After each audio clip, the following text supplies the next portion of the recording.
Good morning mga katendera ko. Medyo hindi nga magandang ating gising ngayong araw. Kaya nanood na lang muna ako na TV at nakapag-decide ako na mag-half day na lang muna habang nagpapagaan ng nararamdaman. Kaya nung nag-decide ako na mag-shower na ako at bigla naman itong bumara ang aking banyo. Pero ayos lang, naayos ko rin naman. Dito nga nagmamadali na ako kasi kailangan ko na talagang pumunta doon sa tindahan. Kasi nga baka mamaya masana yung mga customers ko, baka akala nila sarado ako. Pero ayan nga, kailangan natin magmadali. No choice tayo kasi tayo lang mag-isa. So kailangan pa rin natin magsipag. Wala nga pa nga akong laging day off. Pero okay lang, nakakapag-rest naman ako. Mga after lunch, nakakapag-rest naman ako normally. So ayan nga, kailangan natin magdala ngayon ng tubig kasi lagi ang init-init sa labas ng bahay at lagi dapat tayong hydrated para iwas sakit. So ayan nga, ready na ako papunta doon sa tindahan. So kailangan may bitbit yung aking mga kagamitan at syempre kailangan natin magpaalam sa aking labadabs na si Charlock. Bye-bye Charlock, see you later.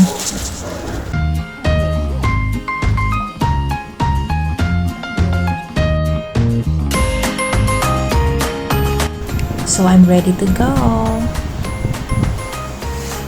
So, ayun na nga, pagdating ko dyan sa aking tindahan, napakainit talaga ng aking pwesto sa ganitong oras. Kaya kailangan talaga nakakover ang aking mga paninda. Kasi kung hindi, nako, marurupok lahat. Kaya yun nung nakapag-decide ako, nalalagyan ko siya ng takip. Pero syempre, kailangan munang relax muna kasi ang init.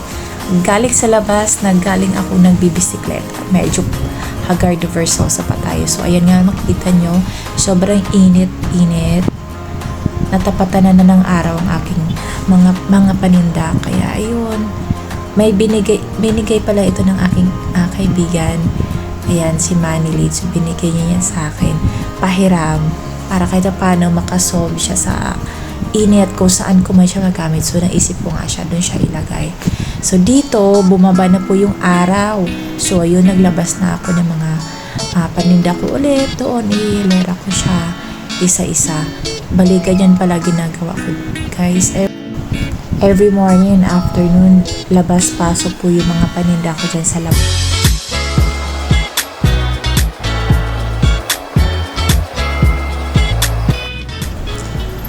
So, ayan na.